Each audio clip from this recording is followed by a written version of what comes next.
আজকে হচ্ছে 20 নভেম্বর 2024। আমাদের বার কাউন্সিল প্রিলিমিনারি ব্যাচের 57তম ক্লাস এবং দেওয়ানি কার্যবিধির 20তম ক্লাস। আজকে আমরা আলোচনা করব 41 আদেশের 5 বিধি, যেখানে আলোচনা করা হয়েছে ডিক্রি কার্যকর স্থগিতকরণ, বা ইংরেজিতে বলা চলে stay of execution. Stay of execution of decree. Stay মানে স্থগিত, অফ এক্সিকিউশন মানে জারি কার্যক্রম, অফ ডিক্রি মানে হলো ডিক্রির জারি কার্যক্রম স্থগিত। তো এখন ডিক্রির জারি কার্যক্রম স্থগিত করার প্রয়োজন কেন হয়, এটা একটু বলার প্রয়োজন রয়েছে। যে যখন একটা মামলায় যে ডিক্রি পায় তাকে বলে ডিক্রিদার, আর যার বিপক্ষে ডিক্রি হয় তাকে বলে দায়িক বা জাজমেন্ট ডেটর। তো ধরেন পাপিয়া 5 লক্ষ টাকা পাবে এই মর্মে উনি মামলা করলো আমাদের আরিফ সাহেবের বিরুদ্ধে, এবং আদালত পাপিয়ার পক্ষে ডিক্রি দিল। তো এই ক্ষেত্রে পাপিয়া হচ্ছে ডিক্রিদার আর আরিফ সাহেব হচ্ছে দায়ী। এখন পাপিয়া কিন্তু ডিক্রি পাওয়ার সাথে সাথেই কিন্তু আরিফ সাহেব টাকা দিতে বাধ্য না। দেওয়ানি মামলায় মূল মামলা জিতার সাথে সাথে ডিগ্রি পাওয়ার সাথে সাথে কিন্তু আপনি ডিগ্রির ফল ভোগ করতে পারবেন না, বরং ডিগ্রির ফল ভোগ করতে হলে পাপিয়াকে ওই ডিগ্রি কার্যকর করার জন্য জারি মামলা দায়ের করতে হবে। এবং এই জারি মামলা সম্পর্কে এর আগে আমরা বিস্তারিত করেছিলাম 21 আদেশে। কত আদেশে? 21 আদেশে। তো এখন পাপিয়া তো ডিগ্রি পাওয়ার সাথে সাথে উনি জারি মামলা করে দিছে, যে আদালত ডিগ্রি দিছে সে আদালতে। এখন আরিফ সাহেব তো দায়ী। আরিফ সাহেব হলো ওই ডিগ্রির বিরুদ্ধে আপিল করছে। কি করতে বলেন? আপিল করছে। বা আপিল করুক বা না করুক, আরিফ সাহেবের যেহেতু ডিগ্রি জারি মামলা হয়ে গেছে, আরিফ সাহেব তো সংক্ষুব্ধ, ওনার আপিলই করতে হবে। এখন ওনার করণীয় যেটা, আপিলের আগে বা আপিলের সাথে সাথে ওনার যেটা দরকার সেটা হলো এই যে যে পাপিয়ার যে জারি মামলা আছে, এই জারি মামলাটা স্থগিত করা। নাহলে জারি মামলাও চললো, আপিলও চললো, এই পাশে উনি জারি মামলায় সবকিছু বুঝে নিলেন, তাহলে তো আরিফ সাহেবের আপিল পায়ে কোনো লাভ নাই।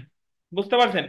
তো এই ক্ষেত্রে প্রতিকার যেটা, সেটা হলো পাপিয়া করবে জারি মামলা, আর আরিফ সাহেব এই জারি মামলা কিসের আবেদন করবে? স্থগিতের আবেদন করবেন।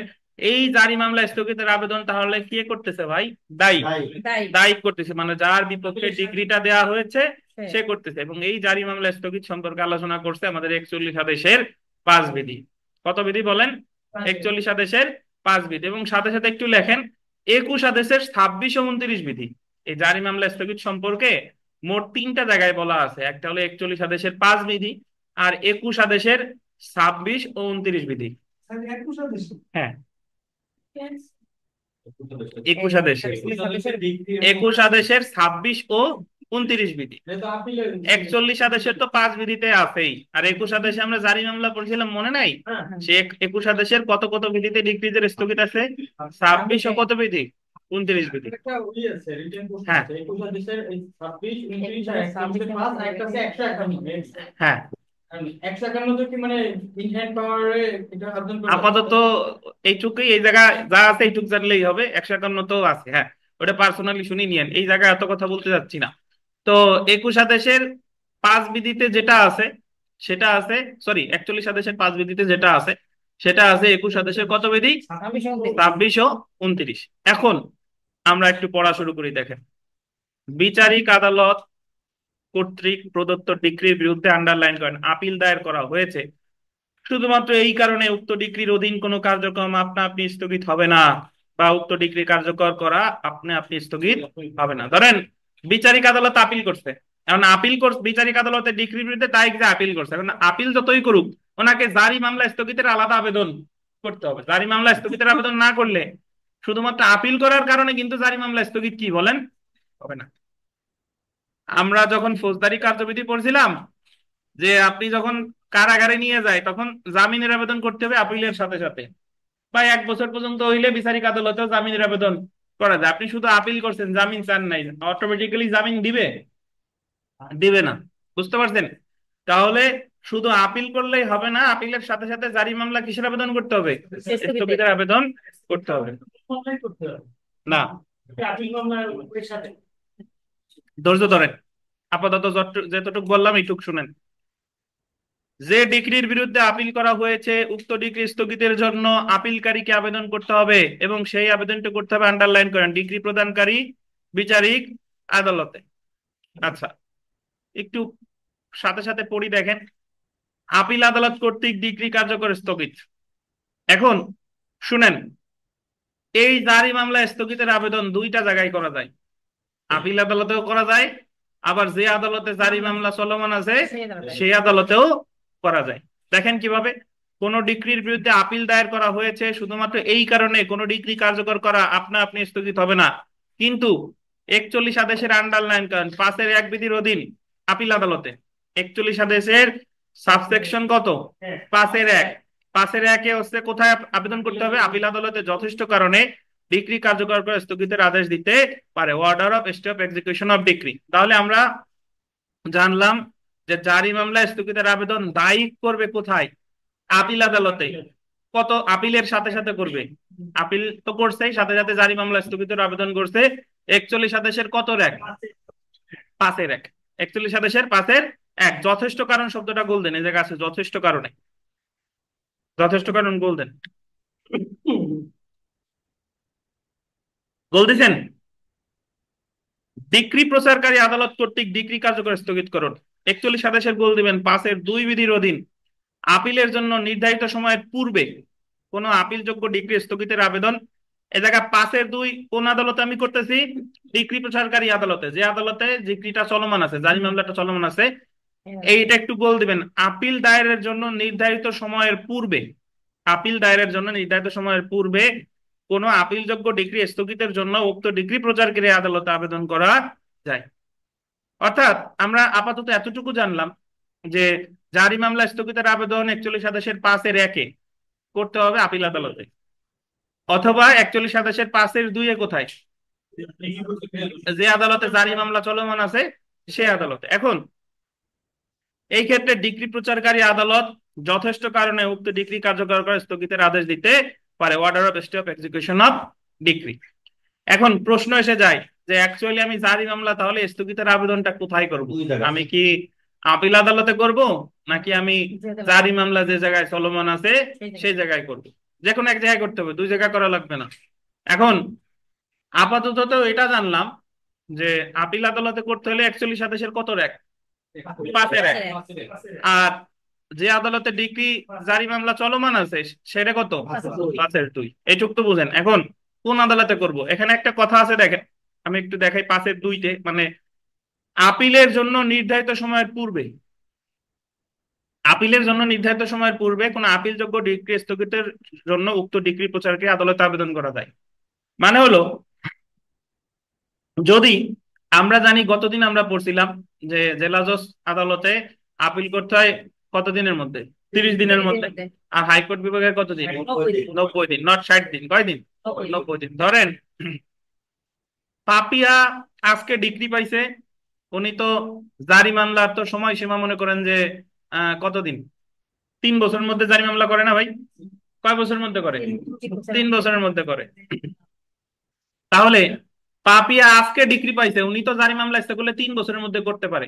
এখন ধরেন উনি ডিগ্রি পাওয়ার সাথে সাথে জারি মামলা করছে, এখন যে আপিল করবে, আপিল তো ডিগ্রির পর থেকে কতদিন, 30 দিন, আপিল 3 বছর না, আপিল কতদিন, জেলা জজ আদালতে 30 দিন, হাইকোর্টে আপিল হইলে 90 দিন। এখন যদি এরকম হয় যে 30 দিনের মধ্যেই জারি মামলাটা দায়ের করছে, মানে যে ডিক্রিদার সে জারি মামলাটা সাথে সাথে দায়ের করছে, আমার এখনো আপিল করার জন্য এখনো 30 দিন সময় আছে, মানে আপিলের সময় এখন আমার কি আছে, তাহলে এই ক্ষেত্রে আমি জারি মামলা স্থগিতের আবেদন করব যে আদালতে জারি মামলা চলমান আছে সেই আদালতে। যদি এরকম হয় যে পাপিয়া ধরেন জারি মামলা করছে, উনি 6 মাস পরে গিয়ে জারি মামলা করছে, তো 6 মাস পরে গিয়ে জারি মামলা করলে তো আমার তো আপিলের সময় কি, আপিল তো ডিগ্রি পাওয়ার পর থেকে কতদিন, 30 দিন, 30 দিন, 30 দিন আর 90 দিন, আর 6 মাস পরে যে উনি জারি মামলা করছে, তাহলে এই ক্ষেত্রে আমাকে জারি মামলাটা স্থগিতের আবেদন করতে হবে কোথায়, আপিল আদালতে। বুঝতে পারছেন? তার মানে আমি দেখবো যে জারি মামলাটা যদি আমি যখন আপিল করব, আপিলের সময় যদি থাকে এর মধ্যে যদি জারি মামলা, তাহলে জারি মামলা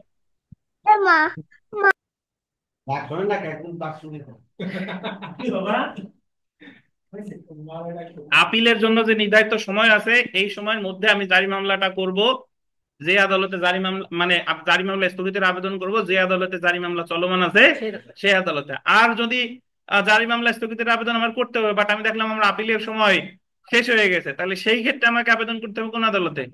আপিল আদালতে।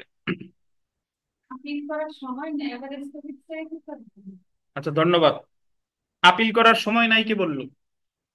এইভাবে চিন্তা করেন যে আরিফ সাহেব মামলায় হারছে, মামলায় হারার পরে উনি গিয়ে তো সাথে সাথেই 30 দিনের মধ্যে আপিল করে দিছে। আপিল করছে, কোনো জারি মামলা হয় নাই, উনি আপিল চলমান সময় যাইয়া উনি যাইয়া 6 মাস পরে আপিল চলতেছে এমন সময় যে উনি জারি মামলা করে দিছে। আর আরিফ সাহেব তো আপিল তো অলরেডি করেই দিছে, তো উনি জারি মামলা যায় মামলা চলাকালীন সময় অবস্থা উনি জারি মামলা করছে, তাহলে আরিফ সাহেব যখন জানলো তখন তো ওনার আপিল অলরেডি চলমান আছে, আপিল তো পেরিয়ে গেছে, সময় কি হয়ে গেছে, শেষ হয়ে গেছে আপিল। তাইলে এই জায়গায় জারি মামলা স্থগিতের আবেদন আবেদন আরিফ সাহেব কোথায় করবে? আপিল আদালতে। আপিল আদালতে। আর যদি এরকম হতো যে উনি আগে জারি মামলা করছে, ইনি এখনো আপিল করে নাই, তাহলে উনি জারি মামলা স্থগিতের আবেদন কোথায় করতো? ওই যে আদালতে জারি মামলা চলমান আছে সে আদালতে। স্যার আমি একটা প্রশ্ন করি। হ্যাঁ, স্যার অবশ্যই। এখানে যদি আমি ইনস্ট্যান্ট যদি আমি গাড়ি মামলা যদি না করি, এখানে আমি 6 মাস পরে আচ্ছা, রুবেল প্রশ্ন করেন, সবাই প্রশ্ন করলে, না প্রশ্ন করলে বুঝবেন না, বলেন। স্যার দেখা যাচ্ছে যে আমি যদি ইনস্ট্যান্ট যদি গাড়ি মামলাটা যদি না করি, যদি 6 মাস অতিবাহিত হওয়ার পরে যদি আমি যদি গাড়ি মামলাটা করি, তাহলে কি স্যার ওই গাড়ি মামলা করার পর থেকে কি স্যার ওই আপিল আদালতে 90 দিনের ভিতরে আপিল করা যাবে না, নাকি স্যার আমার? জারি মামলার সাথে আপিলের কোনো সম্পর্ক নাই। ডিক্রিটার করবে জারি মামলা, আপিল করবে কে? তারিখ।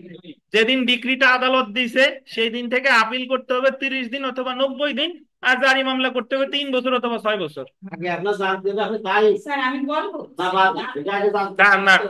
এক এক করে শেষ করি। ওনারে সারাইতে দেন আগে, ওনার সামনে ঠিক সারাই নেই, বলেন। সেই গাড়ি আপিল করলো না, তাই আপিল রিট করলো না। হ্যাঁ। আর আমি দেখা যাচ্ছে যে তার মামলায় মূল মামলা দিচ্ছে, হ্যাঁ। আমি 6 মাস পরে অতিবাহিত হওয়ার পর আমি জারি মামলা করবো, জি। হ্যাঁ, বলেন। তখন তো আর ওই দায়ীকে আপিল করতে পারবে না। আচ্ছা শুনেন, ওনার ওনার প্রশ্নের উত্তর আমি দেই, আর যদি আপনারা কেউ দিতে চান আপনারা দেন। হ্যাঁ, বলেন। আচ্ছা, ওনারা একটু বলতে দেন শুধু, আর কেউ কথা বলেন না।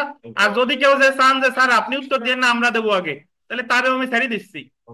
বলেন রুবেল, বলেন। স্যার দেখা যাচ্ছে ডিগ্রি দেওয়ার পরে তারপর তো 90 দিনের ভিতরে আপিল করতে হবে। হ্যাঁ। আপিল দেখা যাচ্ছে তো এই দায়ী আপিল করলো না, বা আমি দেখা যাচ্ছে তো মামলা দিলাম, তারপরে আমি 6 মাস পরে যে আমি জারি মামলা করলাম, হুম। তারপরে ওই জারি মামলা করে করার পর তো আমার দায়ীকে আর আপিল করার সুযোগ নেই। আচ্ছা, এখন দায়িকের আপিল করার সুযোগ নাই এটা তো মানে অপ্রাসঙ্গিক। আপিল ধরেন দায়িক তো আপিল তার সময় ছিল 90 দিন। এখন যে কোনো যৌক্তিক কারণে সে যদি এরকম হয় যে 6 মাসের মধ্যে উনি আপিল করতে পারেন নাই, সে দুরারোগ্য ব্যাধিতে আক্রান্ত ছিল, সে 3 বছরই ওই সিঙ্গাপুরে আইসিইউতে ছিল, তাহলে 3 বছর পরে এসেও তো সে আপিল করতে পারে বিলম্ব মওকুফের দরখাস্ত সহ। এখন উনি যদি আইসা দেখে যে অলরেডি 6 মাস পরে, 6 মাস ডিগ্রি পর 6 মাস পরে একটা জারি মামলা চলমান আছে, আর উনি যখন আপিল করলো ওনার আগে খোঁজ খবর নিতে হবে যে এই বিষয়ে কোনো জারি মামলা চলমান আছে কিনা। তাহলে উনি তো আপিল করতে, আর এখন যেহেতু ওনার আপিলেরও সময় শেষ, আপিলটা উনি করছে কি সহ? বিলম্ব মওকুফের দরখাস্ত সহ। এই ক্ষেত্রে ওনার ওই জারি মামলা স্থগিতের আবেদনটাও করতে হবে আপনার ওই আপিল আদালতে। আপনি বুঝছেন কিনা, না আরো বলবো? কি আলামিন সাহেব, কোনো প্রশ্ন আছে? এবার বলেন, আর আর কে করতে চাইছিলেন প্রশ্ন? মিতা, বুঝছেন? কোথায় বোঝেন নাই নিজে প্রশ্ন করেন। কে প্রশ্ন করতে চাইছিলেন বলেন।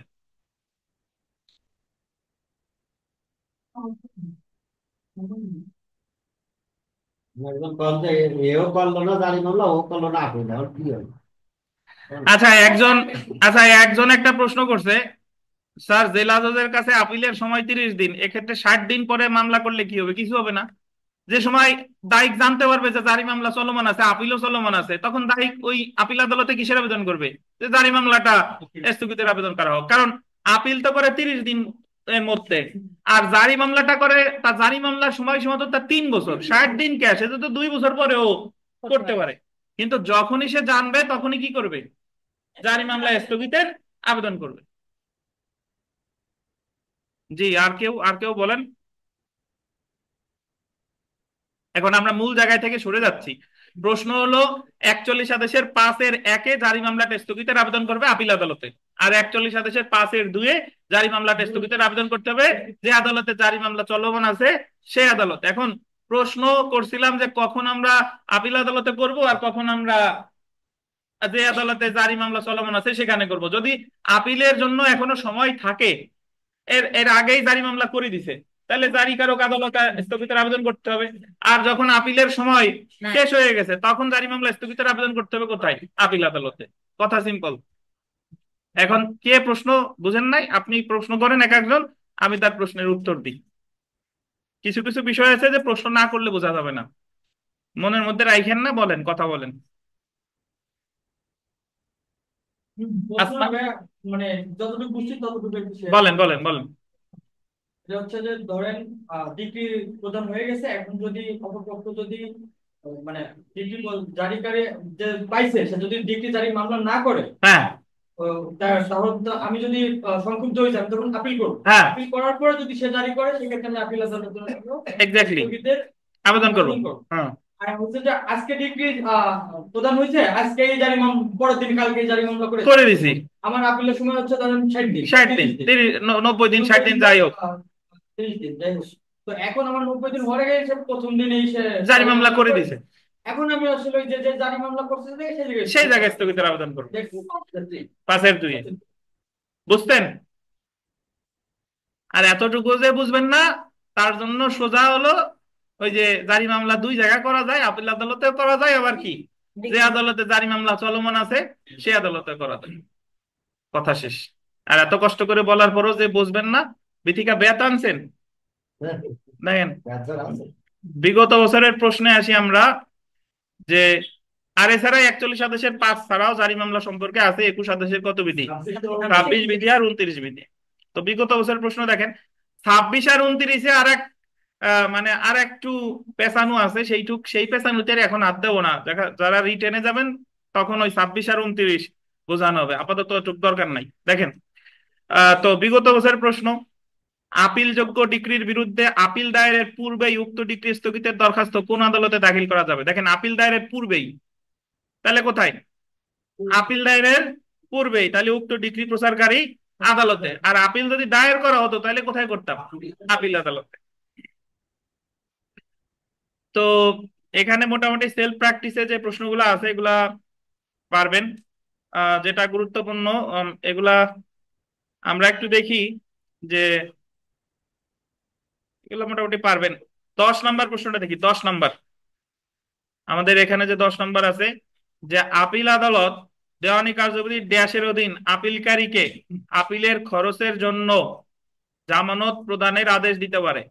আপিল আদালত দেওয়ানি কার্যবিধির 41 আদেশের 10 বিধির অধীন আপিলকারীকে খরচার জন্য জামানত প্রদানের আদেশ দিতে পারে 41 আদেশের 10 বিধিতে। 41 আদেশের 10 বিধি আসলে আছেটা কি? একটু ফাঁকা জায়গা যে জায়গা আছে একটু লিখে রাখেন, একটু লিখে রাখেন, আমি একটু বলি, লেখেন। 41 আদেশের 10-এর 1 বিধি অনুসারে, একটু লেখেন, 41 আদেশের 10-এর 1 বিধি অনুসারে, 41 আদেশের 10-এর 1 বিধি অনুসারে আপিলকারী আপিলকারী বিদেশে থাকলে এবং বাংলাদেশে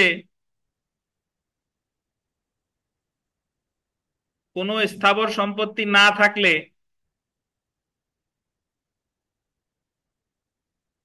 বাংলাদেশে কোনো স্থাবর সম্পত্তি না থাকলে অবশ্যই আপিল আদালত অবশ্যই আপিল আদালত উক্ত আপিলকারীকে উক্ত আপিলকারীকে জামানত প্রদানের নির্দেশ দিবেন। উক্ত আপিলকারীকে জামানত প্রদানের নির্দেশ দিবেন। হ্যাঁ, অবশ্যই বলবো। দেখেন, আপিলকারী বিদেশে থাকলে এবং বাংলাদেশে কোনো স্থাবর সম্পত্তি না থাকলে অবশ্যই আপিল আদালত অবশ্যই আপিল আদালত উক্ত আপিলকারীকে উক্ত আপিলকারীকে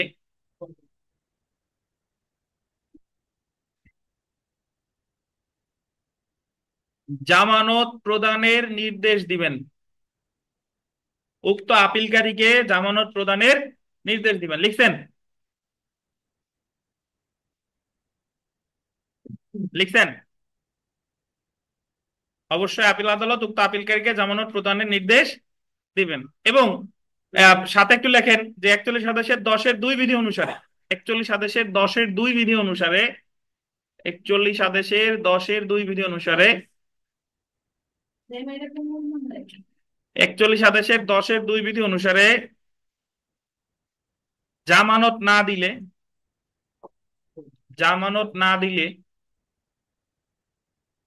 জামানত না দিলে আপিল খারিজ হবে। জামানত না দিলে আপিল খারিজ হবে। জামানত না দিলে আপিল খারিজ হবে। এখন ব্র্যাকেটের মধ্যে একটা কথা লেখেন, মূল মামলার ক্ষেত্রে 25 আদেশ লেখেন। মূল মামলার ক্ষেত্রে 25 আদেশ, মূল মামলার ক্ষেত্রে 25 আদেশ। জি, মূল মামলার ক্ষেত্রে 25 আদেশ। একটু বুঝাই, তাহলে আপনি বুঝতে পারবেন। ধরেন আগে অ্যাকচুয়ালি, জামানতের বিষয়টা বিদেশের বিষয়টা হ্যাঁ হ্যাঁ হ্যাঁ হ্যাঁ, হুবহু তাই। এটা হলো আপিলকারীর ক্ষেত্রে, ওটা হলো বাদীর ক্ষেত্রে। ধরেন বাদী একটা মামলা করছে কিন্তু বাংলাদেশে তার কোনো স্থাবর সম্পত্তি নাই। তখন বিবাদী এসে আবেদন করবে যে ওনার বাদীর কোনো স্থাবর সম্পত্তি নাই, সে মামলা করছে, তারা জামানত দিতে বলেন। সে তো বিদেশে এসে খালি খালি মজা নিচ্ছে, তারা জামানত দিতে বলেন। আদালত বাদীরে বলবে তুমি জামানত দাও। সে যদি জামানত দিতে ব্যর্থ হয়, তার মূল মামলা খারিজ করে দিবে। মূল মামলা খারিজ করে দিবে, এটা হলো 25 আদেশ। আর যে জায়গায় আপিলকারী আপিল করছে কিন্তু বাংলাদেশে তার কোনো স্থাবর সম্পত্তি নাই, তখন আদালত আপিলকারীকে বলতে পারে তুমি জামানত দাও। জামানত যদি দিতে ব্যর্থ হয় তাহলে তার আপিল খারিজ করে দিবে। এটা হলো 41 আদেশের কত বিধি? 10 বিধি। 10 বিধি মনে রাখলেই হবে। বুঝতে পারছেন? তাহলে মূল মামলার ক্ষেত্রে জামানত প্রদানে ব্যর্থতার কারণে খারিজ করে দেয় যদি বাদীর কোনো স্থাবর সম্পত্তি আমাদের বাংলাদেশের মধ্যে না থাকে। কত আদেশে? 25 আদেশে। আর আপিলের ক্ষেত্রে কততে? 41 আদেশের 10 বিধি। ধন্যবাদ। এবার আমরা প্রশ্ন 10 আর 11, এই দুইটা প্রশ্ন দেখলে আমরা এই প্রশ্ন দুইটা বুঝবো আর কি। দেখেন যে আপিল আদালত দেওয়ানি কার্যবিধির ড্যাশের অধীন আপিলকারীকে আপিলের খরচার জন্য জামানত প্রদানের আদেশ দিতে পারে। 10 কত? 10 41 আদেশের 10 বিধি। এবং 11 নম্বর প্রশ্নটা দেখেন, দেওয়ানি কার্যবিধির 41 আদেশের 10 বিধির অধীন আপিল আদালতের নির্দেশ অনুযায়ী আপিলকারী আপিলের খরচার জন্য জামানত প্রদানে ব্যর্থ হলে আপিল আদালত আপিলটি কি করবে? প্রত্যাখ্যান করতে পারবে। মানে খারিজ বা প্রত্যাখ্যান একই জিনিস। তো এই ক্ষেত্রে যদি খারিজ বা প্রত্যাখ্যান করে, তাহলে সংক্ষুব্ধ পক্ষের প্রতিকার হচ্ছে, এই জায়গা হচ্ছে কি বলেন, রিভিশন, কারণ এটা আপিল অযোগ্য আদেশ।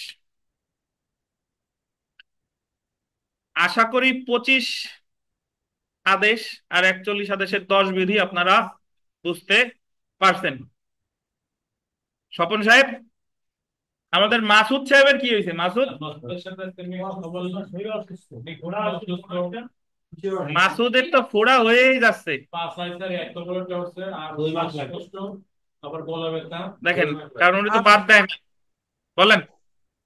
আমাদের মাসুদ সাহেব ভালো হয়ে গেছে স্যার, মাসুদ ভালো হয়ে যাও, মাসুদ ভালো হয়ে গেছে স্যার। দেখেন, তো যেহেতু আজান দিয়েছে, আজানের পরে আমরা নামাজ শেষে এই যে আমরা মূল মামলার ক্ষেত্রে যেরকম মুলতবির আবেদন করেছিলাম 17 আদেশে, যে চূড়ান্ত শুনানি পর্যায়ে, চূড়ান্ত শুনানি পূর্বে, এরকম আপিলের ক্ষেত্রেও সময়ের আবেদন আছে, আপিলও মুলতবি করতে পারে। এই সম্পর্কে আমরা পড়বো 41 আদেশের 12 এবং 12-র ক বিধিতে, যেটা আমরা বিরতির পর শুরু করবো ইনশাল্লাহ।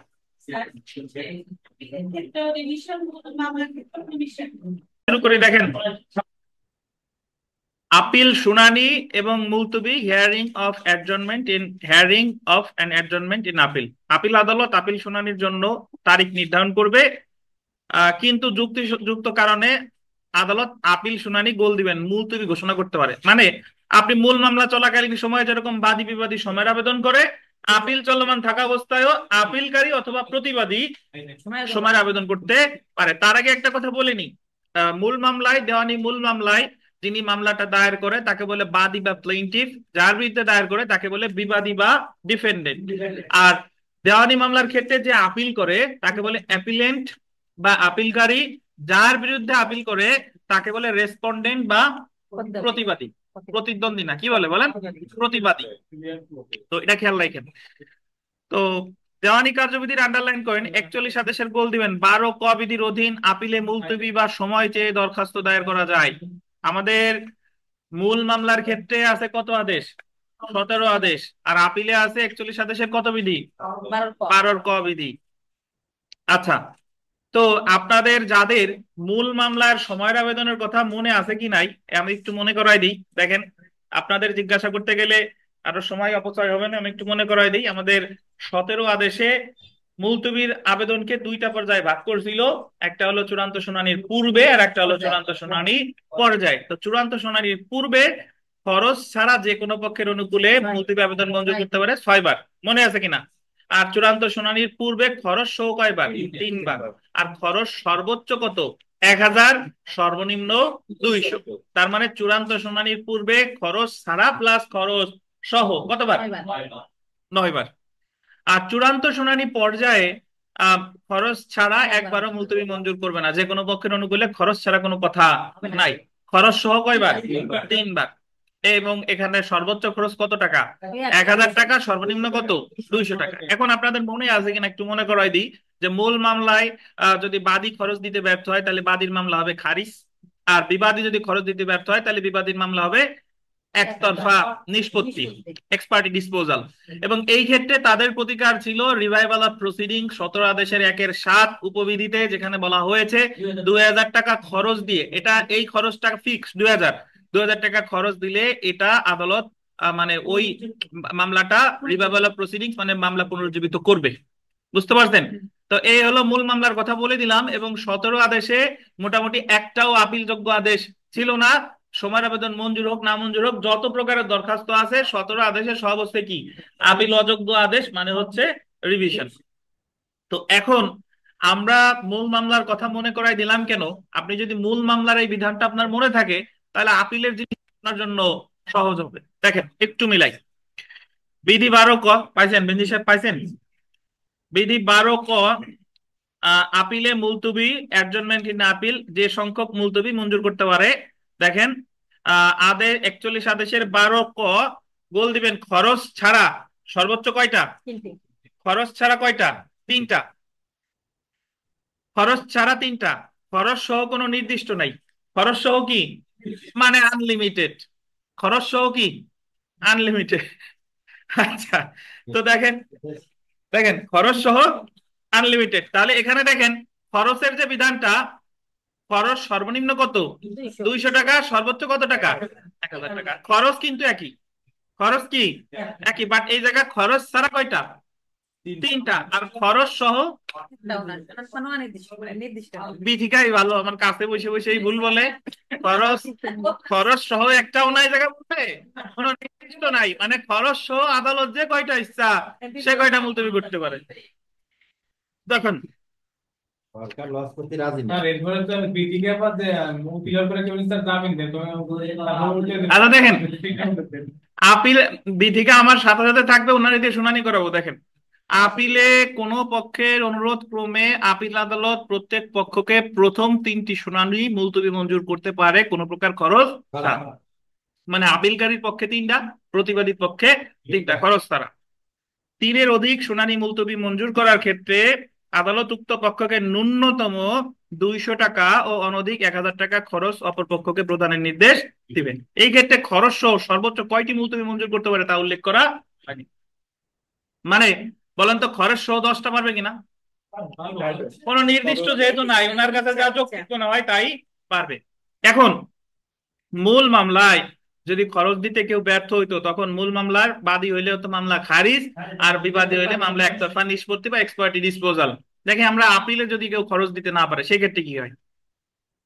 এইরূপ খরচ প্রদানের আদেশ যদি আপিলকারী আন্ডারলাইন করেন পালনে ব্যর্থ হয় তাহলে আপিলটি খারিজ হবে। ওই বাদী ব্যর্থ হলে বাদীর মামলা কি হইতো? খারিজ। তাহলে আপিলকারী ব্যর্থ হলে আপিল কি হবে? খারিজ। যদি প্রতিবাদী বা রেসপন্ডেন্ট অমান্য করে তাহলে আপিলটি একতরফা হুবহু এক। মূল মামলা হয়তো মূল মামলা খারিজ, মূল মামলা একতরফা নিষ্পত্তি, আর এই জায়গায় আপিল খারিজ, আপিল একতরফা নিষ্পত্তি। এখন প্রতিকারে আসি। প্রতিকার ওই জায়গায় আমরা পড়ছিলাম মূল মামলার ক্ষেত্রে খারিজ হইলে বা একতরফা নিষ্পত্তি হইলে প্রতিকার ছিল রিভাইভাল অফ প্রসিডিংস, মানে মূল মামলা পুনরুজ্জীবিত করানোর জায়গায় খরচ লাগতো 2000 টাকা। ওই 2000 টাকাটা কি ছিল? ফিক্স ছিল। আচ্ছা দেখেন, আপিল পুনর্জীবিত করা বা revival of appeal, revival of appeal, যে পক্ষের খরচ প্রদানের ব্যর্থতার কারণে আপিলটি খারিজ হয়েছে বা একতরফা নিষ্পত্তি হয়েছে, সেই পক্ষ উক্ত আপিল পুনর্জীবিত বা পুনরায় চালু করতে গোল দিবেন 30 দিনের মধ্যে 41 আদেশের 12 ক 1 2 বিধির অধীন উক্ত আপিল আদালতে আবেদন করতে পারে। এই ক্ষেত্রে আদালত আবেদনকারীকে গোল দিবেন সর্বনিম্ন 200 টাকা এবং সর্বোচ্চ 1000 টাকা খরচ প্রদানের আদেশ দিতে পারে। বাট মূল মামলার ক্ষেত্রে এটা ছিল কত? 2000 টাকা। কিন্তু এই জায়গায় রিভাইভাল অফ আপিলের সর্বোচ্চ ফি 1000 টাকা, সর্বনিম্ন কত? 200 কিন্তু রিভাইভাল অফ প্রসিডিংস এর ফি ছিল কত? 2000 2000 টাকা। এবং ওটা ছিল 17 আদেশের 1/7 উপবিধি, আর এটা হচ্ছে 41 আদেশের 12 ক 2। 17 আদেশের 1/7 উপবিধি, এটা না জানলেও চলবে। দেখেন, আবেদনকারী এমন খরচ জমা দিলে শুধুমাত্র তখনই আদালত আপিল পুনর্জীবিত করার বা রিভাইভাল অফ আপিল মঞ্জুর করতে পারে। জেনে রাখা ভালো, 12 ক বিধির অধীন আপিল পুনর্জীবিত করার আদেশ প্রত্যেক পক্ষের ক্ষেত্রে গোল দিবেন একবারের বেশি মঞ্জুর করবে রিভাইভাল অনলি একবার, বারবার এই সুবিধা আপনি পাবেন না। তাহলে মূল মামলার ক্ষেত্রে 17 আদেশ, আপিলের ক্ষেত্রে কত? 12 ক, 41 আদেশের 12 ক। যদি কেউ কোনো কিছু না বুঝে থাকেন প্রশ্ন করতে পারেন আমারে। আমরা এখানে 2 নাম্বার, একটু জটিল তাই না? অন্য জটিল না একটু মানে বুঝার বিষয়। মানে জটিল না, এখানে খরচ ছাড়া 3 বার, আর খরচ সহ তো কোনো নির্দিষ্ট নাই। হ্যাঁ, খরচ ছাড়া কোনো খরচ তো নাই, আর খরচ আপনার আচ্ছা 3 বারের বেশি হইলে খরচ দিতে হবে, সেক্ষেত্রে 200 থেকে 1000 পর্যন্ত। জি। আরেকটা হচ্ছে আপনার যদি কোনো কারণে একতরফা হয় বা খারিজ হয়ে যায়, সেক্ষেত্রে রিভাইভাল করতে পারবে, সেক্ষেত্রে আবার 200 থেকে 1000 টাকা। সেক্ষেত্রে রিভাইভাল অফ আপিলের ফি সর্বোচ্চ 1000, সর্বনিম্ন 200। বাট রিভাইভাল অফ প্রসিডিংস এর ক্ষেত্রে কত ছিল? 2000 টাকা। তো আমরা এখানে সেলফ প্র্যাকটিসের 2 নাম্বার প্রশ্নটা দেখেন, যে আপিলে কোনো পক্ষের অনুরোধে আপিল আদালত শুনানির নিমিত্তে খরচ ছাড়া সর্বাধিক কতবার আপিল মুলতবির আবেদন মঞ্জুর করতে পারে? খরচ ছাড়া, খরচ ছাড়া। কোন পক্ষ মানে কয় পক্ষ? এক পক্ষ। কোন পক্ষ মানে 2 পক্ষ না মিতা। কোন পক্ষ মানে আইদার আপিলকারী অর প্রতিবাদী, যে কোনো পক্ষ, এক পক্ষ। কোন পক্ষ, শুনুন, কোন পক্ষ, যে কোনো পক্ষ, প্রত্যেক পক্ষ বলতে বোঝানো হচ্ছে একজনকে। যদি বলতো উভয় পক্ষ তাহলে 2 পক্ষ মিলে হতো।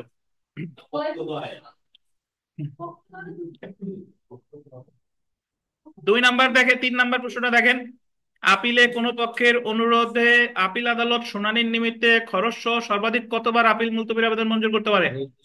কোনো নির্দিষ্ট সংখ্যা নাই। হ্যাঁ, আনলিমিটেড। জি। তো এখানে যে প্রশ্ন আছে ইনশাল্লাহ পারবেন।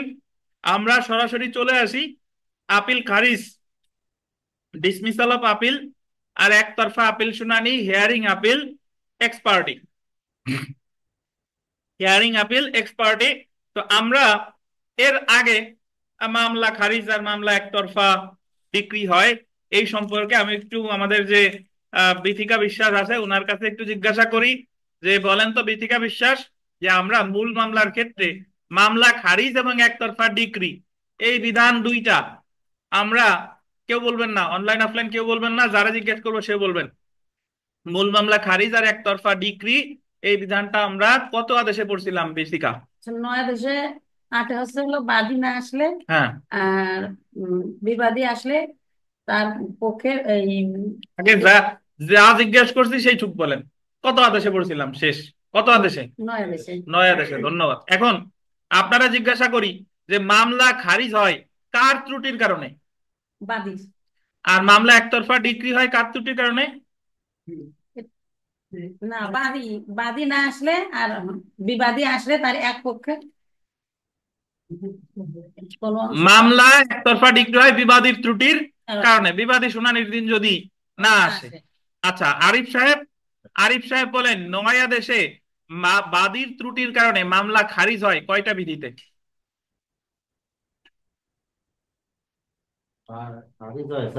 বাদী কি চেনেন? 3 আর 8 বিধি। 3 আর 8।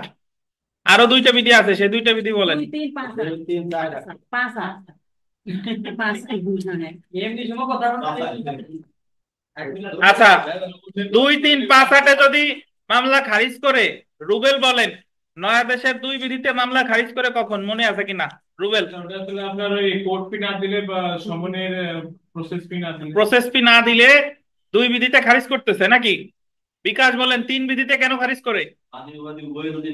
বাদী বিবাদী উভয় না আসলে 2 বিধিতে, নয়া দেশের 3 বিধিতে খারিজ করে নাকি? ধন্যবাদ। এই বরকত সাহেব, আপনি বলেন নয়া দেশের 5 বিধিতে কেন খারিজ করে? কিসের পদক্ষেপ? তো সেটুকু বলতে হবে না যে সমন ফেরত আসছে 1 মাসের মধ্যে পুনরায় জারি পদক্ষেপ নেন নাই, তাহলে নয়া দেশের 5-এ খারিজ হচ্ছে। এই বিমল সাহেব, নয়া দেশের 8-এ কেন খারিজ হয় বলেন?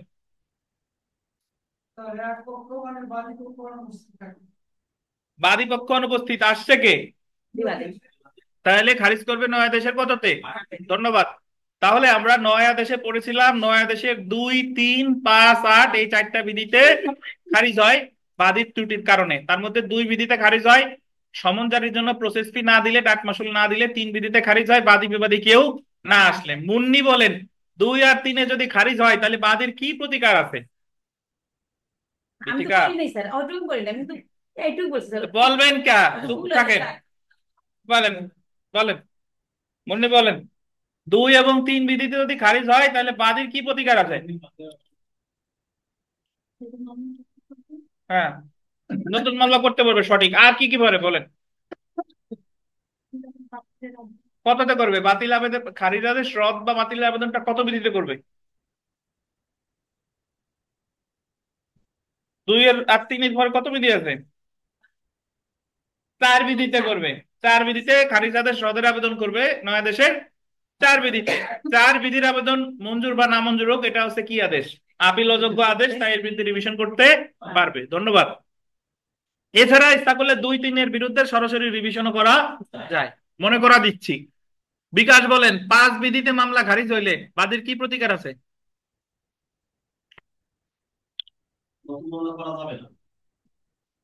কি করা যাবে তাই বলেন? একটা সলিউশন তো দিবেন, কি করা যাবে? 5 বিধিতে খারিজ হইলে নতুন মামলা করা যাবে। ধন্যবাদ। এই আরিফ সাহেব বলেন 8 বিধিতে মামলা খারিজ হইলে কি করা যাবে? এই জায়গায় নতুন মামলা করা যাবে না, তাহলে আমি জিজ্ঞেস করছি যাবে কি, সেটা বলেন।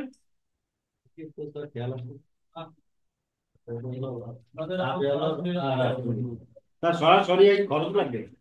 সরাসরি কি করবে?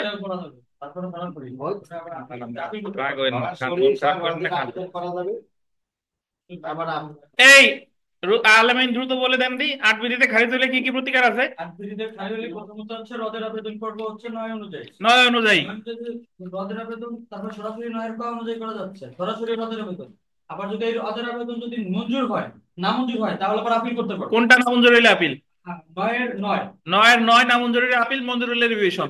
আর 9-এর ক মঞ্জুর হোক নামঞ্জুর হোক প্রতিকার কি? রিভিশন। মনে আছে?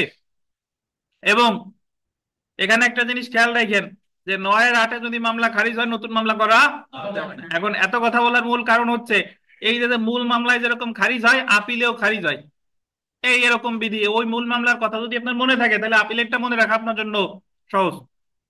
আচ্ছা, মিতা বলেন, মিতার কাছে সর্বশেষ প্রশ্ন, একতরফা ডিক্রি দেয় কখন আর প্রতিকার কি? মিতা বলেন। হয় না, জি। হুম, করা যায়, সরাসরি রদের আবেদন করা যায়। ধন্যবাদ। তো দেখেন, তো আমরা পড়ায় ফিরি। আপিল খারিজ বা একতরফা আপিল শুনানি, এখানে একটু দেখি। প্রথমে আমরা চলে আসি আপিল খারিজের কারণ সমূহ।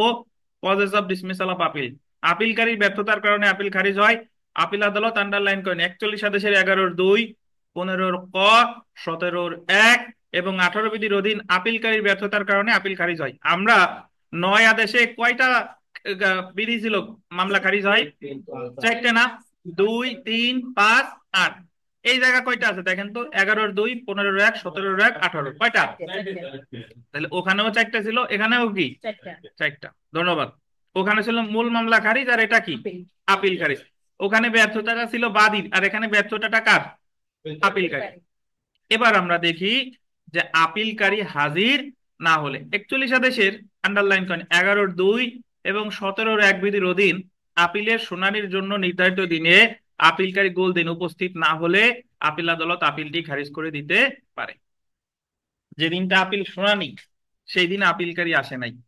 কত কত আমরা মূল মামলায় বাদী আসে না কত কত বিধিতে, 3 আর 8 মনে আছে?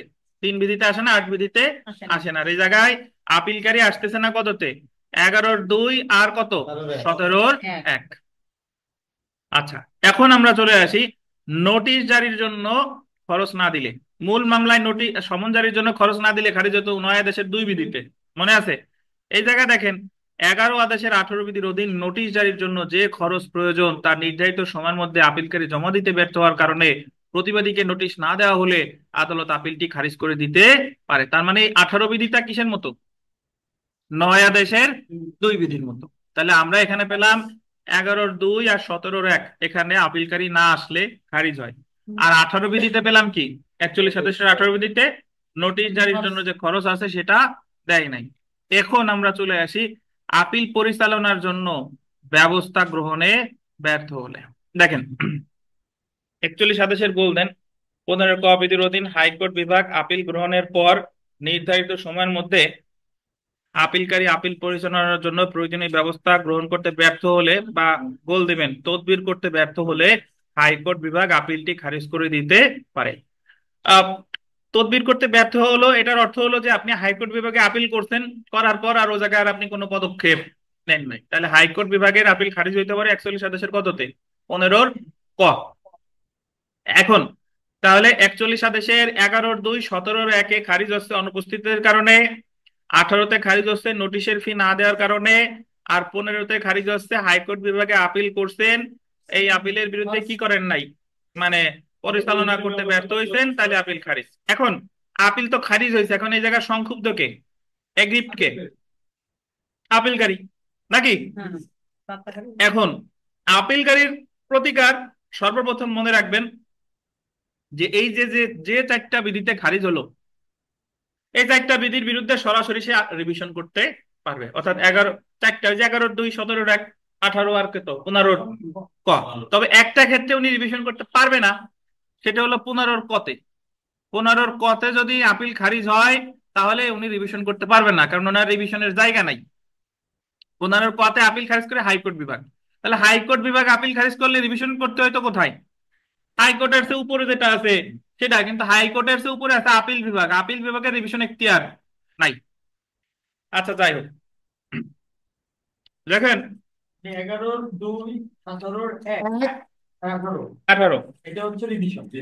রিভিশন দেখেন 15 কিছু না। হ্যাঁ। তো 41 আদেশের কিছু না সেটা ঠিক না, ওই জায়গায় লিভ টু আপিল করা যায়, সেটা পরের বিষয়। দেখেন 41 আদেশের 11-2, 15-1, 17-1, 18 বিধির অধীন আপিল আদালত আপিলকারীর ব্যর্থতার কারণে আপিলটি খারিজের আদেশ দিলে আপিলকারী গোল দেন 19 বিধির অধীন 19 বিধির অধীন 19 বিধির অধীন 30 দিনের মধ্যে আপিলটি পুনঃগ্রহণ বা পুনরুদ্ধারের জন্য আবেদন করতে পারে। এই 19 বিধিটা হচ্ছে 9 আদেশের 9 বিধির মধ্যে। ওই জায়গা মামলা খারিজ রদের আবেদন করে না, আর এই জায়গা বলে যে আপিলটি পুনঃগ্রহণ বা পুনরুদ্ধারের আবেদন করতেছে 41 আদেশের কত বিধিতে? 19 মিলি। 19 বিধির অধীন। এবং এটারে বলে রিঅ্যাডমিশন ও রেস্টোরেশন। রিঅ্যাডমিশন মানে হলো আপনার পুনঃগ্রহণ, আর রেস্টোরেশন মানে হলো পুনরুদ্ধার। তো এটা লেখেন 19 বিধি না মঞ্জুর হইলে আপিল, মঞ্জুর হইলে রিভিশন। 41 আদেশের 19 বিধি, 9 বিধির কথা মনে নাই? 9 বিধি না মঞ্জুর হইলে কি হইতো? আপিল। আর মঞ্জুর হইলে কি হইতো? রিভিশন। এই 19 বিধিও তাই, 19 বিধি মঞ্জুর হলে না মঞ্জুর হইলে আপিল, মঞ্জুর হইলে রিভিশন। বলেছিলাম আমি।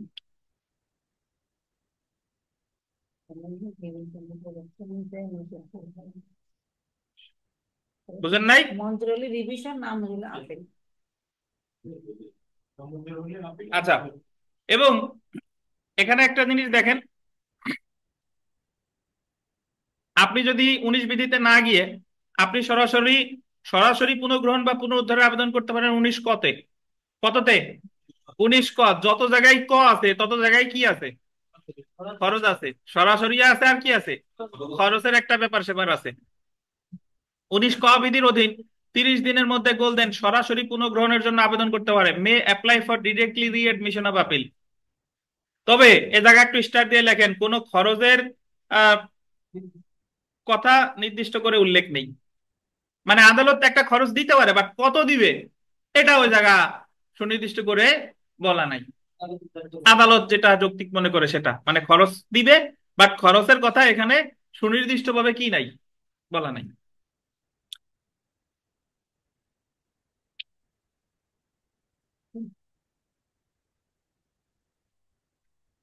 আর আর 19 ক মঞ্জুর হোক বা না মঞ্জুর হোক এটার প্রতিকার কি? ডিভিশন। রিভিশন। 19 ক লিখে নেন, যত জায়গায় ক আছে মঞ্জুর হোক বা না মঞ্জুর হোক কি? ডিভিশন। রিভিশন। সালের মামলা 19 বিধি 30 দিনে সাথে বলছে। 8 সালের মামলা এখনো চলে, 24 সাল হবে। আচ্ছা দেখেন, এখন রিভিশন এছাড়া আর একটা প্রতিকার দেখেন, রিভিশন করতে পারবে কিন্তু আপিল করতে পারবে না। মানে ওই চারটার বিরুদ্ধে কি করা যাবে? ওই যে 17-1, 11-2, 15-ক আর 18 বিধির অধীন কি করা যাবে? রিভিশন করতে পারবে কিন্তু আপিল করতে পারবে না, যদিও 15-কর বিরুদ্ধে আপিল করার সুযোগ নাই। তো এখানে একটা জিনিস খেয়াল রাখতে হবে, একটু লিখবেন যে 19 বিধি সমান সমান 30 দিন সমান সমান তামাদি আইনের 168 অনুচ্ছেদ। মাহবুব সাহেব পাইছেন খুঁজে? 19 বিধি সমান সমান লেখেন 30 দিন, 19 বিধি সমান সমান 30 দিন সমান সমান তামাদি আইনের 168 অনুচ্ছেদ।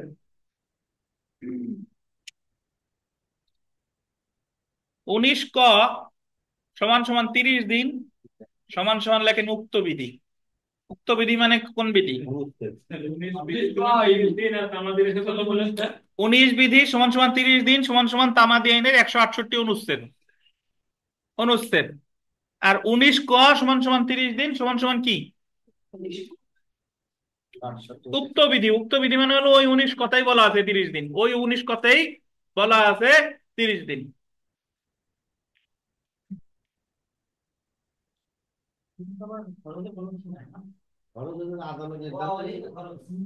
আচ্ছা, হ্যাঁ হ্যাঁ, উক্ত বিধি মানে বুঝেন নাই? দেখেন এখন তামাদি, এই জায়গা আমি যে কথা অলরেডি বললাম সেটাই বলা। দেখেন তামাদি লিমিটেশন, তদবিরের অভাবে ফর ওয়ান্ট অফ প্রসিকিউশন, এই ইংলিশটা গোল্ডেন। তদবিরের অভাবে মানে বলছে for want of prosecution. Appeal খারিজের তারিখ হইতে 30 দিনের মধ্যে আপিল পুনঃগ্রহণ বা পুনরুদ্ধারের আবেদন করতে হবে তামাদি আইনের, এই যে দেখেন 168 অনুচ্ছেদ। পাইছেন? তামাদি আইনের কত অনুচ্ছেদ? 168। পরেরটা দেখেন, আপিল পুনঃগ্রহণের আবেদন, এই যে দেখেন প্রত্যাখ্যান করলে, মানে 19-এর আবেদন যদি প্রত্যাখ্যান করে তাহলে কি হবে? আপিল, কারণ এটা একটা আপিল যোগ্য আদেশ। এই যে দেখেন 19 বিধির অধীন আপিল পুনঃগ্রহণ বা পুনরুদ্ধারের আবেদন নামঞ্জুর বা প্রত্যাখ্যান করলে উক্ত প্রত্যাখ্যান আদেশ হলো গোল দিবেন আপিল যোগ্য আদেশ এবং এর বিরুদ্ধে আপিল করা যাবে, কিন্তু আপিল পুনঃগ্রহণের আবেদন গোল দিবেন মঞ্জুর করে প্রদত্ত আদেশের বিরুদ্ধে আপিল করা যাবে। খুব সহজ কথা কিন্তু। ওই 9 আদেশের 9 বিধি নামঞ্জুর হইলে আপিল ছিল, মঞ্জুর হইলে কি? রিভিশন। ঠিক একই ভাবে 41 আদেশের 19 বিধি নামঞ্জুর হইলে কি? আপিল, আর মঞ্জুর হইলে রিভিশন। হাইকোর্টে একটা আপিল করছে, হ্যাঁ, হাইকোর্টে আপিল করার পরে ওই জায়গায় এই কাহিনীটা ঘটছে। এখন আমি এই আপিলটা কই সেন্ড করে করব? তার উপরের আদালত। আপিল আদালতে করতে হবে এই আপিলটা। জি, হ্যাঁ, জানলে ঝামেলা নাই, আসেন একভাবে না একভাবে পৌঁছাই যাবেন। দেখেন আমরা চলে আসি আপিলের তাহলে আমরা আপিল খারিজ রিলেটেড বিস্তারিত বিধিবিধান পাইছি, বুঝতে পারছেন? এখন আমরা চলে আসি আপিল পুনঃশুনানি, একতরফা শুনানি, হিয়ারিং আপিল এক্সপার্টি। মূল মামলায় একতরফা ডিক্রি দিত, শুনানির দিন বিবাদী আসে নাই, বাদী আসছে। এবং আদালত যদি দেখে বিবাদী বরাবর সমন ঠিকঠাক ভাবে জারি হয়েছে, বিবাদী ইচ্ছা করেই আসে নাই, তাহলে মূল মামলা হতো কি একতরফা ডিক্রি। তো আমরা কারণে আসি, দেখেন কারণ 41 আন্ডারলাইন করেন 17-2 বিধির অধীন যে ক্ষেত্রে আপিলকারী আন্ডারলাইন করবেন হাজির হয় কিন্তু প্রতিবাদী বা রেসপন্ডেন্ট হাজির হয় না, আন্ডারলাইন করেন, সেই ক্ষেত্রে আপিলটি একতরফা শুনানি হবে হিয়ারিং এক্সপার্টি, অর্থাৎ আপিল শুনানির জন্য নির্ধারিত দিনে প্রতিবাদী হাজির না হলে একতরফা শুনানি হতে পারে।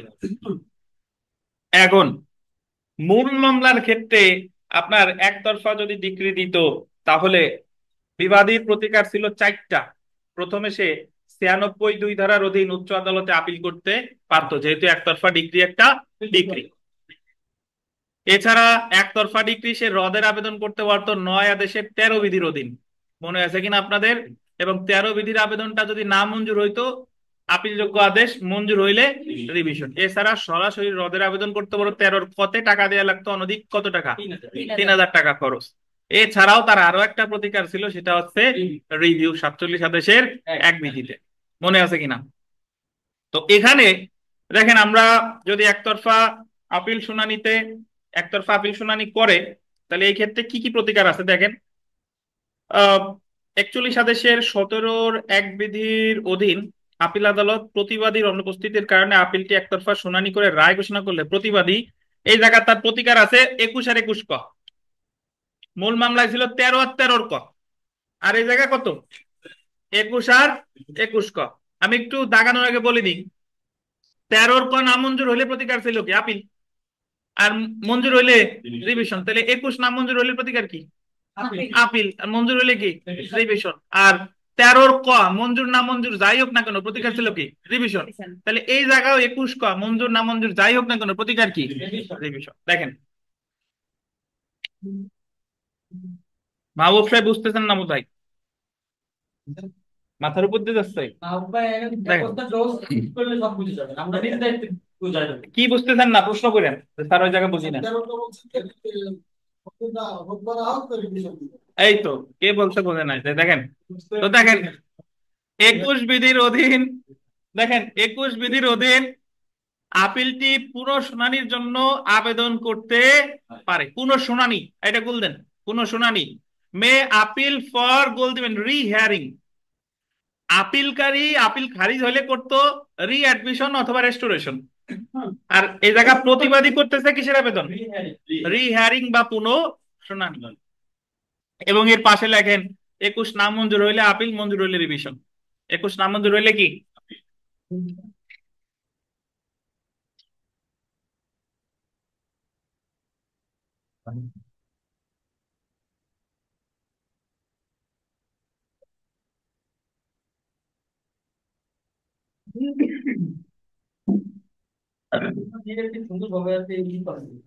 মজা পাচ্ছেন নাকি? আপনি খুব স্লোলি ভালো লাগতেছে। হ্যাঁ বলেন তুষার। স্যার 21 নামঞ্জুর হলে কি স্যার রিভিশন? 21 নাম মঞ্জুর হইলে আপিল, মঞ্জুর হইলে রিভিশন। জি স্যার। দেখেন 21 নাম মঞ্জুর হইলে কি? আপিল। আপিল। বলে বলে কেউ আপেল বলে দিয়ে না আবার। আর মঞ্জুর হইলে কমলা, রিভিশন। দেখেন আচ্ছা, 21 ক বিধির অধীন আপিলটি গোল দিবেন সরাসরি পুনঃশুনানির জন্য আবেদন করতে পারে। সরাসরি কি করতে পারে? পুনঃশুনানি। আপনি 21 ক মানেই সে জায়গায় একটা খরচের ব্যাপার স্যাপার চলে আসে। ফ্যানটা যদি আপনি মানে সবার কাছে আবেদন করেন তাহলে আপনার যাইতে হবে 21-এ, শুনতে হবে। আর সরাসরি বন্ধ করতে চাইলে বন্ধ করে দেন।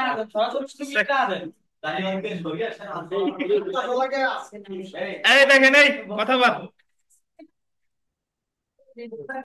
আচ্ছা দেখেন এই কথা কথা বন্ধ।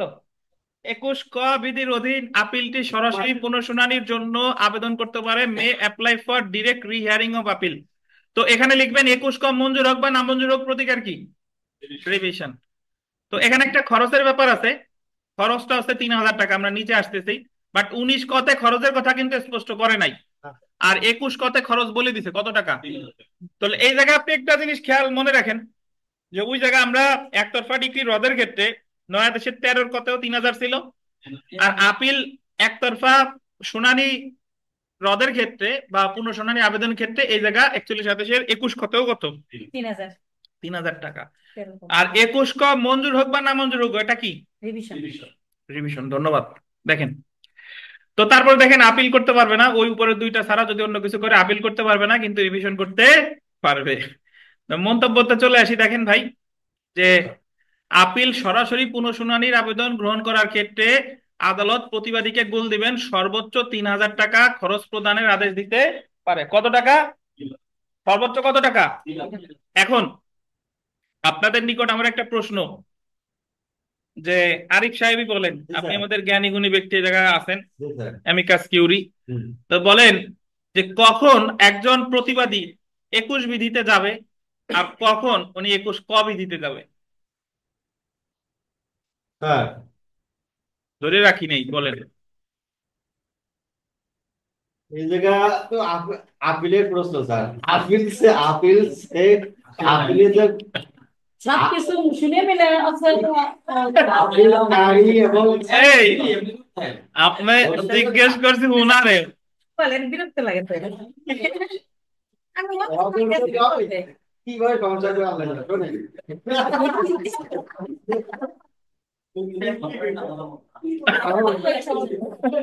আপিলকারী এবং প্রতিবাদী। হ্যাঁ এখন এই জায়গায় প্রশ্ন আসছে যে আপনি প্রশ্ন করছেন এখানে প্রতিবাদী অর্থাৎ আপিলকারী, তো আপিলকারী যদি এই মামলায় আহ, করে, আর প্রতিবাদী হাজির না হয়, তাহলে না বলে ভালো না। আরেকটা কাজ করলে হয়, উনারও হয়ে এই জায়গায় আসতে হবে। এই থামেন, বলেন দ্রুত বলেন, দ্রুত। 21 আর 21 ক। হ্যাঁ কেন 21-এ যায়, কেন 21 কতে যায়, দ্রুত বলেন। স্যার 21 দায় হচ্ছে এটা খরচ লাগবে না, হ্যাঁ আর 21 কতে হচ্ছে খরচ লাগবে। হ্যাঁ অর্থাৎ 21-এ আমি যাচ্ছি যে যদি ওই আপনার একতরফা এক মামলা যখন করলো কি করলো বাদী পক্ষ রায় দিল, আপিলকারী পক্ষে রায় দিল, আপিলকারী পক্ষে রায় দিল, রিসপন্ডেন্ট এখানে স্যার। আচ্ছা শুনেন, থাক বাদ দেন, আমি বলে দিই যে যদি আপনার সাফিসিয়েন্ট কস্ট থাকে, আমি টাকা পয়সা দিতে চাচ্ছি না, আমার যথোপযুক্ত কারণ আছে, তখন আমি যাবো 21-এ। আর আমি চাইতেছি যে ওরা না আমার যথোপযুক্ত কারণ থাক বা না থাক, আমি চাইতেছি মামলাটা দ্রুত শুরু হোক, তাহলে আমি যাবো 21 কতে। কথা শেষ। ইউ নাই, আর এই কথা মনে হলে ব্যক্তির নাম বলে দেবে।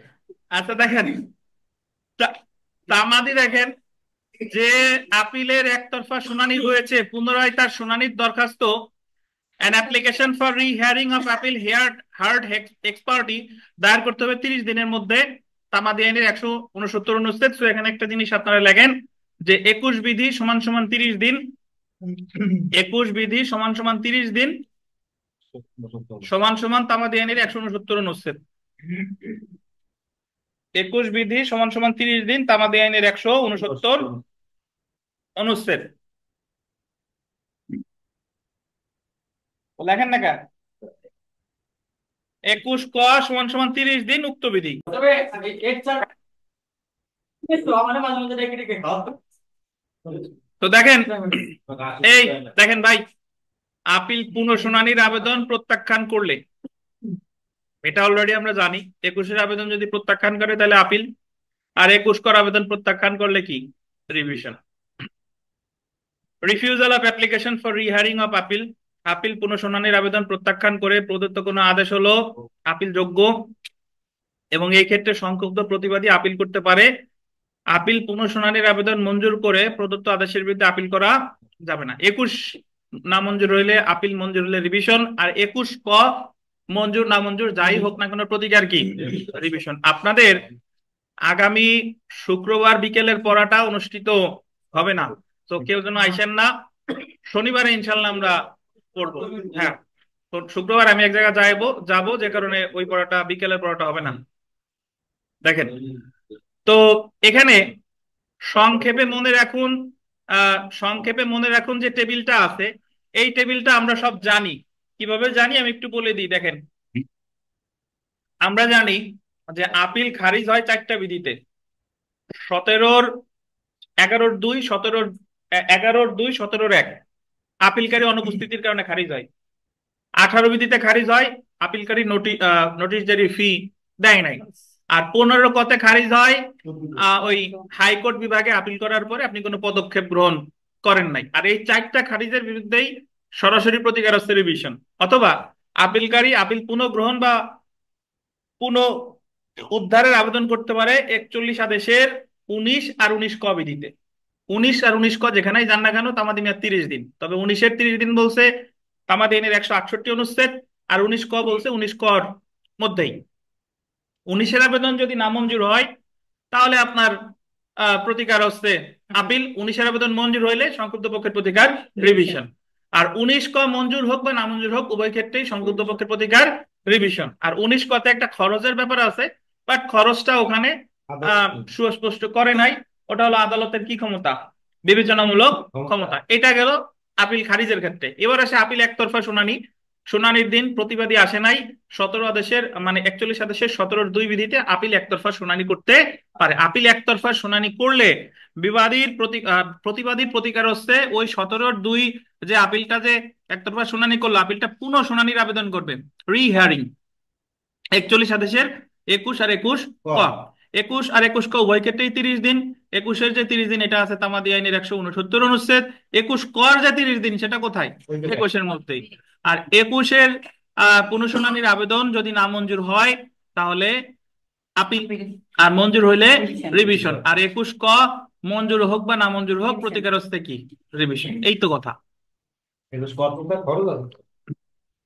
21 কর যে খরচ আছে সেটা হলো কত টাকা, 3000 টাকা। জি। তো এখন আপনাদের এই যে যা পড়াইলাম আপিল খারিজ এবং এক আপিল পুনঃশুনানি মানে একতরফা শুনানি, এটা নিয়ে আপনাদের কোনো প্রশ্ন আছে কিনা? খুব মানে যত্ন সহকারে পড়াইছি, কিন্তু তারপরেও কারো প্রশ্ন আছে কিনা, কোথায় বুঝেন নাই দয়া করে প্রশ্ন করেন। স্যার, বলেন। আপিলকারী আপিল পরিচালনার জন্য ব্যবস্থা গ্রহণে ব্যর্থ হলে এটা স্যার কতদিন টাইম আছে? বুঝি না, আর একবার একটু বলবেন দয়া করে। আপিলকারী আপিল পরিচালনার জন্য ব্যবস্থা গ্রহণে ব্যর্থ হলে এটা টাইম আছে কোনো কতদিন পরিচালনা মানে ব্যর্থ হলে? মানে আপনি কি বলতে চাচ্ছেন যে কোন সময় পর্যন্ত কোনো পরিচালনা ব্যর্থ? হ্যাঁ হ্যাঁ হ্যাঁ হ্যাঁ। কোন সময় কোন সময় পর্যন্ত পরিচালনা করলে ব্যর্থ হলে আপিল খারিজ করবে, এটা আদালতের ডিসক্রিশনারি পাওয়ার, বিবেচনামূলক ক্ষমতা। ধরেন আমি একটা বিধান বলি যে আমাদের ফৌজদারি কার্যবিধির 147 ধারা একটা বিধান আছে যে সিআর মামলায় নালিশকারী অনুপস্থিত থাকলে আহ, আদালত ওই মামলাটা খারিজ করতে পারে। এখন ওই জায়গা কিন্তু বলে নাই যে নালিশকারী কতদিন অনুপস্থিত থাকলে, 1 তারিখ, 2 তারিখ, 3 তারিখ, 4 তারিখ, 5 তারিখ নাকি 10 তারিখ। তো এটা ডিপেন্ড করে হচ্ছে কার উপরে বলেন, বিচারকের উপরে। বিচারককে আপনি কনভিন্স করবেন যে ইওর অনার বাদীপক্ষের আইনজীবী বলে যে আসামি পক্ষের আইনজীবী বলে যে ইওর অনার মামলা করে দেখেন 5 তারিখ তার কোনো খবর নাই, 6 তারিখ তার কোনো খবর নাই, তাহলে বিচারক ইচ্ছা করলে তার সাথে সাথে খারিজ করে দিতে পারে। আর বিচারক যদি মনে করে যে না আর 2-1 তারিখ দেখবো, সেক্ষেত্রে 2-1 তারিখ দেখতে পারে। দেবানি ধৈর্য ধারণ করেন। বুঝতে পারছেন মায়া? উত্তর পাইছেন? জি স্যার, ধন্যবাদ। যে আর কোনো প্রশ্ন আছে কাইন্ডলি অন্যরা যারা আছেন?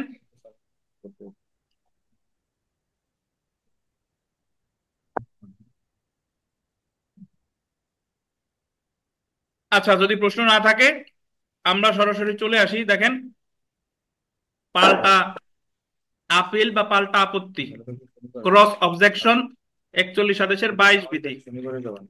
41 আদেশের কত বিধি বলেন? 22 বিধি।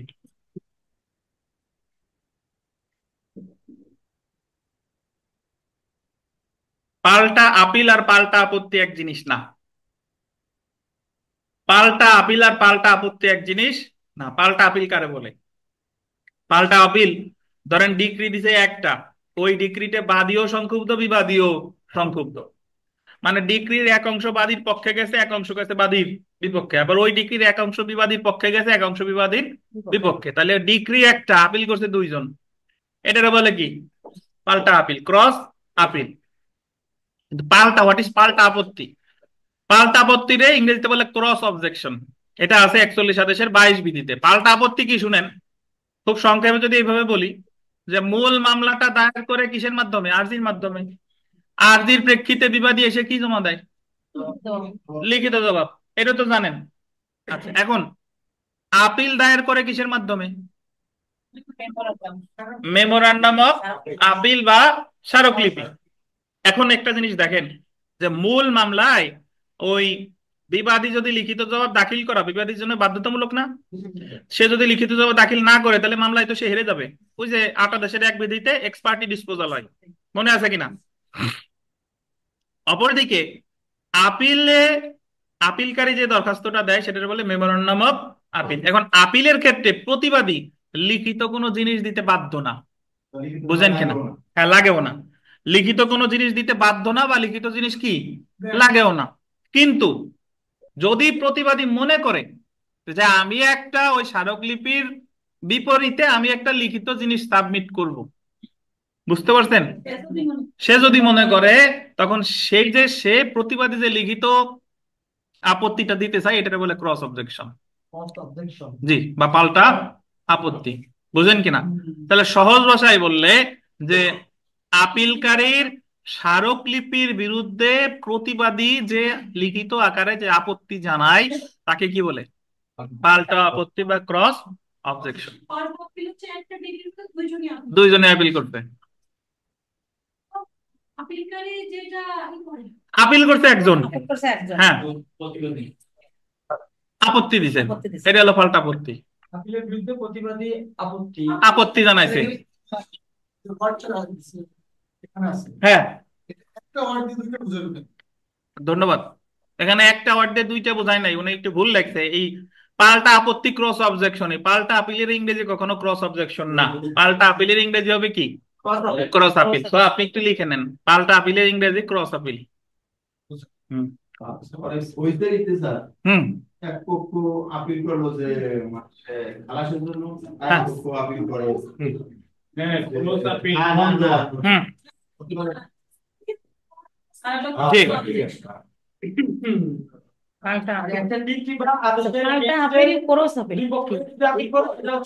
ক্রস আপিল, জি।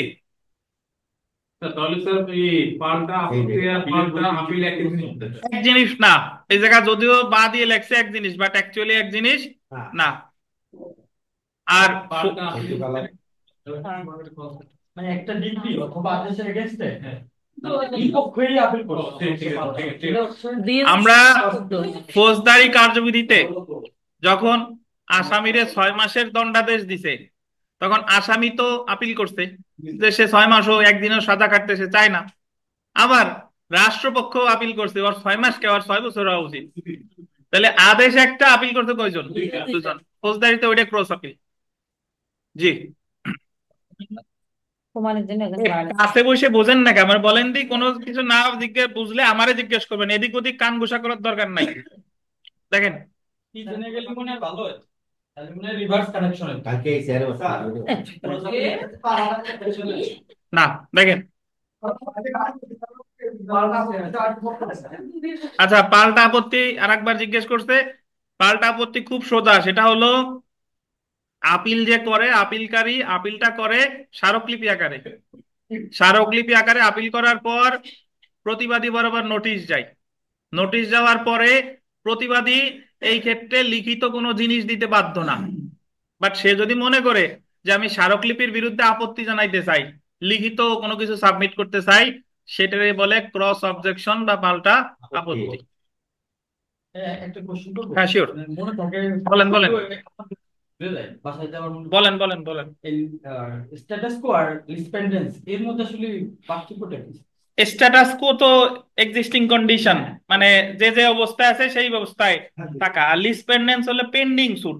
লিসপেন্ডেন্স সম্পত্তি হস্তান্তর আইনের 52 ধারায় বলছে যে একটা মামলা চলাকালীন সময়ে মামলার বিষয়বস্তু নিয়ে নতুন কোনো অবস্থা সৃষ্টি করা যাবে না। অর্থাৎ ধরেন একটা দখল রিলেটেড মামলা চলতেছে, বাদী দখল চাইতেছে বিবাদীর বিরুদ্ধে, এখন ওই মামলা চলমান থাকা অবস্থায় ওই যে জমি নিয়ে মামলা হয়েছে এই জমি দান করা যাবে না, বিক্রয় করা যাবে না, হস্তান্তর করা যাবে না। দান বিক্রয় হস্তান্তর কোনো কিছু যদি করে তাহলে সম্পত্তি হস্তান্তর আইনের 52 ধারা অনুসারে ওই মামলা চলাকালীন সময় যে হস্তান্তরটা করলো ওই হস্তান্তরটা বাতিল বলে গণ্য হবে। এটা হলো লিসপেন্ডেন্স।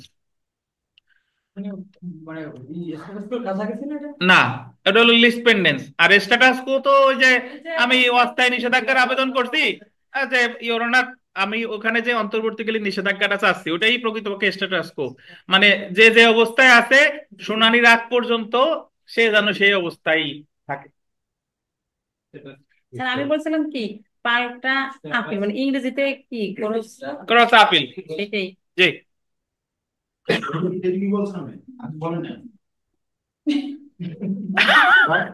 দেখেন, দেওয়ানি কার্যবিধি 1908-এর আন্ডারলাইন করেন 41 আদেশের 22 বিধিতে পাল্টা আপত্তি বা ক্রস অবজেকশন সংক্রান্ত বিধান আছে। পাল্টা আপত্তি বা আপিল অর্থ অ্যাকচুয়ালি পাল্টা আপিল তো হবে না, হবে কি পাল্টা আপত্তি। দেওয়ানি কার্যবিধির 41 আদেশের 22 বিধিতে বলা হয়েছে রেসপন্ডেন্ট বা প্রতিবাদী ডিক্রির কোনো অংশের বিরুদ্ধে আন্ডারলাইন করেন আপিল দায়ের না করেও ডিক্রির বিরুদ্ধে আপিলে যে আপত্তি উত্থাপন করতে পারত নির্দিষ্ট সময়ের মধ্যে অপরপক্ষের দায়েরকৃত আপিলের আন্ডারলাইন করেন পাল্টা আপত্তি দাখিল করতে পারে। মানে একটা জিনিস এভাবে চিন্তা করেন যে উনি তো একজন আপিল করছে, এখন উনি যদি ওই ডিক্রির বিরুদ্ধে সংক্ষুব্ধই হতো উনি তো পাল্টা আপিল দায়ের করতে পারে। এখন উনি যদি পাল্টা আপিল না কইরা উনি ইচ্ছা করলে ওই যে যে স্মারকলিপিটা দিছে ওইটার বিরুদ্ধেও উনি পাল্টা আপত্তি জানাইতে পারে। দেখেন, যে ক্ষেত্রে কোনো মকদ্দমায় আদালত সিদ্ধান্ত আংশিক বাদীর অনুকূলে আংশিক বিবাদীর অনুকূলে প্রদান করে সেই ক্ষেত্রে সংক্ষুব্ধ পক্ষ বাদী বা বিবাদী আপিল দায়ের করতে পারে এবং বিরোধী পক্ষ নিম্নলিখিত পদক্ষেপ গ্রহণ করতে পারে। দেখেন, ডিক্রির যে অংশ তার বিরুদ্ধে সেই অংশের বিরুদ্ধে তিনি আপিল করতে পারে। এই ক্ষেত্রে একই ডিক্রির বিরুদ্ধে বলতেন দুইটা আপিল হয়, বাদীও আপিল করে আবার কি বিবাদীও আপিল করে। একটি আপিল বাদী কর্তৃক এবং অন্যটি বিবাদী কর্তৃক। এটা পাল্টা আপিল বা ক্রস আপিল হিসেবে ওই যে পাইছেন ইংরেজি পাইছেন খুঁজেন, এবার কলিজে ঠান্ডা হয়েছে। জি, পাল্টা আপিল হিসেবে পরিচিত এবং উভয় আপিলে কোর্টে নিষ্পত্তি করা হবে। ডিক্রির যে অংশ তার রায়ের বিরুদ্ধে অংশের বিরুদ্ধে তিনি আপিল দায়ের না করে বরং তিনি উক্ত ডিক্রির বিরুদ্ধে আপত্তি দাখিল করতে পারে এমন আপত্তি পাল্টা আপত্তি বা ক্রস অবজেকশন হিসেবে পরিচিত। এই আপত্তিটা সে কখন করবে? করবে যে যখন আপিলের স্মারকলিপি দেওয়া হয়ে গেছে, স্মারকলিপির এগেইনস্টে সে যে লিখিত আপত্তিটা করে সেটাকে বলে পাল্টা আপত্তি। অথবা তার বিরুদ্ধে ডিক্রি প্রদানের বিচারিক আদালত যে যুক্তি দিয়েছে সেটা মেনে নিয়ে পাল্টা আপিল বা আপত্তি কোনোটি দায়ের নাও করতে পারে। সে পাল্টা আপিলও করে নাই, পাল্টা আপত্তিও করে নাই।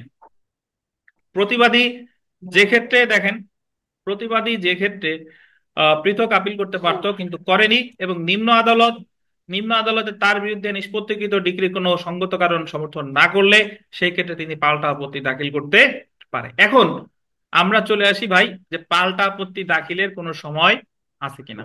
অবশ্যই আছে। দেখেন, আপিল শুনানির জন্য ধার্য দিন সম্পর্কে প্রতিবাদী বা তার উকিলের প্রতি নোটিশ জারির তারিখ হইতে বলতেন 1 মাসের মধ্যে। কয় মাসের মধ্যে?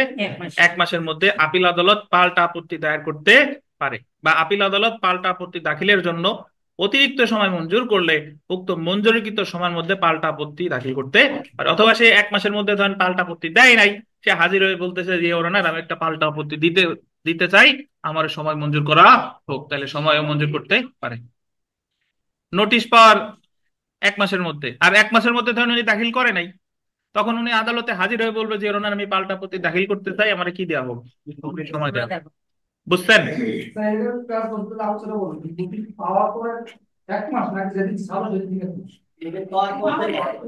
ওই জারির তারিখ হতে।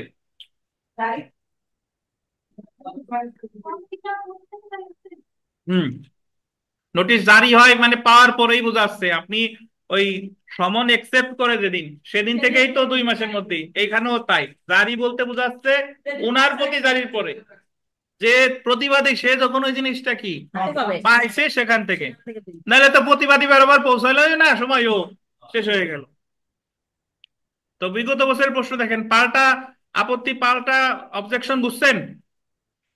আচ্ছা আপনারা দেখি অনলাইন অফলাইন একজন বলেন তো রিটেন অবজেকশন কারে বলে?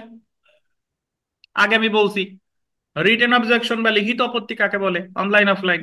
লিখিত অভিযোগটা হলো কোনো পক্ষ যদি মামলায় হুম একটা দরখাস্ত দিল বা যে কোনো বিষয়ে একটা আপনার সিদ্ধান্ত নিয়ে করলো যে এই রুবেল এই জিনিসটা করতে চাই, এই জিনিসটা আপনারা মানা করো, আদালতের মাধ্যমে এটাই করো। হুম আদালত সন্তুষ্ট হয়ে যদি রুবেলের মধ্যে যদি কারণ দর্শায় হুম যে রুবেল তুমি এই জিনিসটা করবা কেন, হ্যাঁ তখন রুবেল যে জিনিসটা লিখিত যে বিবৃতিটা দেবে ওইটা লোকের পাল্টা হিসেবে আপনার লিখিত হবে।